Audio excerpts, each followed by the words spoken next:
يا لهوي يا ماما، ابنك اتجوز على مرة. ابني عشان مين؟ انا بقيت هقول لك وانت مش مصدقاني. ابني مين؟ جوز الحباية.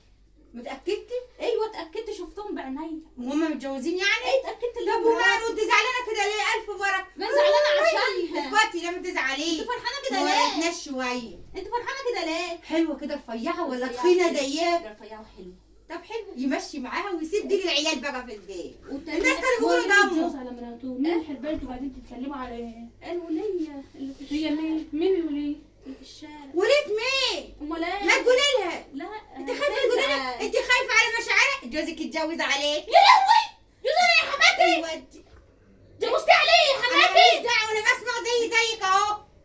جوزتي عليه يا بقول لك حماتي. يا بنت انا ماليش دعوه. انا شفتهم. اهو. انا عارفه يا حماتي اللي انت فاكره يا انا حماتي. ماليش دعوه. ما تتمليش الخير في حاجه لا ابدا. انا ماليش دعوه. انا بس دعيت ان هو يتجوز. اقول عليك ايه يا حماتي؟ اما يجيلي يا حماتي ابنك يا حماتي، اما يجيلي.